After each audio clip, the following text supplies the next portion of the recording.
He sat near her astride the parapet, with one foot in the loggia and the other dangling into the view.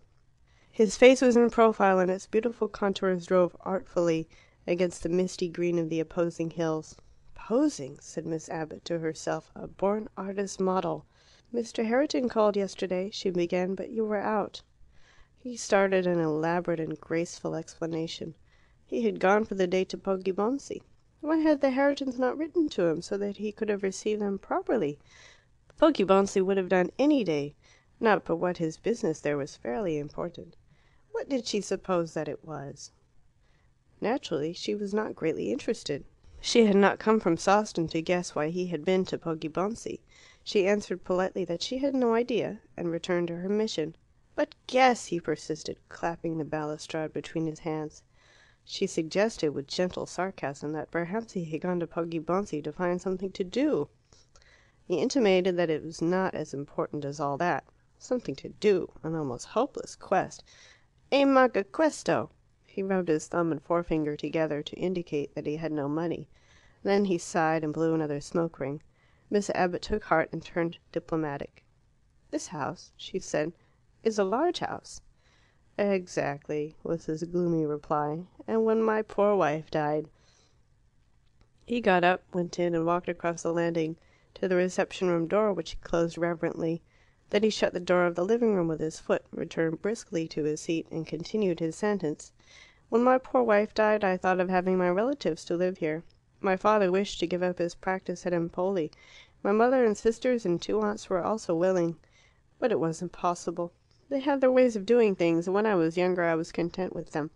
But now I am a man. I have my own ways. Do you understand?"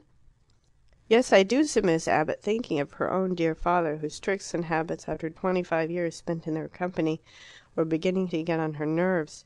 She remembered, though, that she was not here to sympathize with Gino, at all events not to show that she sympathized. She also reminded herself that he was not worthy of sympathy. "It is a large house," she repeated. "Immense. And the taxes. But it will be better when Ah, but you have never guessed why I went to Poggibonsi. Why it was that I was out when he called." "I cannot guess, Signor Carella. I am here on business." "But try." "I cannot. I hardly know you." "But we are old friends," he said, "and your approval will be grateful to me. You gave it me once before. Will you give it now?" "I have not come as a friend this time," she answered stiffly. "I am not likely, Signor Carella, to approve of anything you do." "Oh, Signorina!" He laughed as if he found her piquant and amusing. "Surely you approve of marriage?" "Where there is love," said Miss Abbott, looking at him hard. His face had altered in the last year, but not for the worse, which was baffling. "Where there is love," he said, politely echoing the English view. Then he smiled on her, expecting congratulations. "Do I understand that you are proposing to marry again?" He nodded. "I forbid you, then." He looked puzzled, but took it for some foreign banter, and laughed. "I forbid you!" repeated Miss Abbott, and all the indignation of her sex and her nationality went thrilling through the words. "But why?" He jumped up, frowning. His voice was squeaky and petulant, like that of a child who is suddenly forbidden a toy. "You have ruined one woman. I forbid you to ruin another. It is not a year since Lilia died. You pretended to me the other day that you loved her. It is a lie. You wanted her money. Has this woman money too?" "Why, yes," he said irritably. "A little." "And I suppose you will say that you love her?" "I shall not say it. It will be untrue. Now, my poor wife " He stopped, seeing that the comparison would involve him in difficulties. And indeed he had often found Lilia as agreeable as anyone else. Miss Abbott was furious at this final insult to her dead acquaintance. She was glad that after all she could be so angry with the boy. She glowed and throbbed, her tongue moved nimbly. At the finish, if the real business of the day had been completed, she could have swept majestically from the house. But the baby still remained, asleep on a dirty rug. Gino was thoughtful and stood scratching his head. He respected Miss Abbott. He wished that she would respect him. "So you do not advise me?" he said dolefully. "But why should it be a failure?" Miss Abbott tried to remember that he was really a child still, a child with the strength and the passions of a disreputable man. "How can it succeed," she said solemnly, "where there is no love?" "But she does love me. I forgot to tell you that." "Indeed." Passionately. He laid his hand upon his own heart. "And God help her!" He stamped impatiently. "Whatever I say displeases you, Signorina. God help you, for you are most unfair. You say that I ill-treated my dear wife. It is not so. I have never ill-treated any one. You complain that there is no love in this marriage. I prove that there is, and you become still more angry. What do you want? Do you suppose she will not be contented? Glad enough she is to get me, and she will do her duty well." "Her duty!" cried Miss Abbott, with all the bitterness of which she was capable. "Why, of course. She knows why I am marrying her. To succeed where Lilia failed. To be your housekeeper, your slave. You " The words she would like to have said were too violent for her. "To look after the baby, certainly," said he. The baby! She had forgotten it. "It is an English marriage," he said proudly. "I do not care about the money. I am having her for my son. Did you not understand that?" "No," said Miss Abbott, utterly bewildered. Then for a moment she saw light. "It is not necessary, Signor Carella, since you are tired of the baby." Ever after she remembered it to her credit that she saw her mistake at once. "I don't mean that," she added quickly. "I know," was his courteous response. "Ah, in a foreign language and how perfectly you speak Italian one is certain to make slips." She looked at his face. It was apparently innocent of satire. "You meant that we could not always be together, yet he and I. You are right. What is to be done? I cannot afford a nurse, and Perfetta is too rough. When he was ill, I dare not let her touch him. When he has to be washed, which happens now and then, who does it? I feed him or settle what he shall have. I sleep with him, and I comfort him when he is unhappy in the night. No one talks, no one may sing to him but I.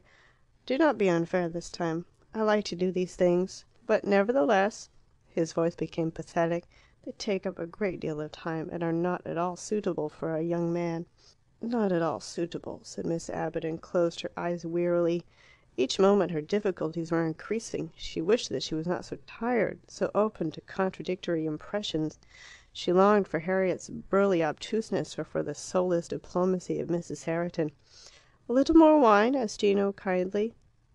"Oh no, thank you. But marriage, Signor Carella, is a very serious step. Could you not manage more simply? Your relative, for example. And Poli. I would as soon have him in England." "England, then?" He laughed. "He has a grandmother there, you know, Mrs. Theobald." "He has a grandmother here. No, he is troublesome, but I must have him with me. I will not even have my father and mother too, for they would separate us," he added. "How?" "They would separate our thoughts." She was silent. This cruel, vicious fellow knew of strange refinements. The horrible truth that wicked people are capable of love stood naked before her, and her moral being was abashed. It was her duty to rescue the baby, to save it from contagion, and she still meant to do her duty. But the comfortable sense of virtue left her. She was in the presence of something greater than right or wrong. Forgetting that this was an interview, he had strolled back into the room, driven by the instinct she had aroused in him. "Wake up!" he cried to his baby, as if it was some grown-up friend. Then he lifted his friend and trod lightly on its stomach. Miss Abbott cried, "Oh, take care!" She was unaccustomed to this method of awakening the young. "He is not much longer than my boot, is he? Can you believe that in time his own boots will be as large, and that he also But ought you to treat him like that?" He stood with one foot resting on the little body, suddenly musing, filled with the desire that his son should be like him, and should have sons like him, to people the earth. It is the strongest desire that can come to a man, if it comes to him at all, stronger even than love or the desire for personal immortality. All men vaunt it and declare that it is theirs, but the hearts of most are set elsewhere. It is the exception who comprehends that physical and spiritual life may stream out of him for ever. Miss Abbott, for all her goodness, could not comprehend it, though such a thing is more within the comprehension of women.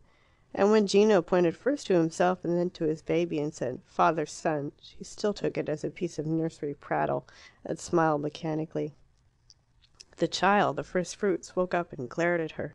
Gino did not greet it, but continued the exposition of his policy. "This woman will do exactly what I tell her. She's fond of children. She is clean, she has a pleasant voice. She is not beautiful. I cannot pretend that to you for a moment, but she is what I require." The baby gave a piercing yell. "Oh, do take care!" begged Miss Abbott. "You're squeezing it." "It is nothing. If he cries silently, then you may be frightened. He thinks I'm going to wash him, and he is quite right." "Wash him!" she cried.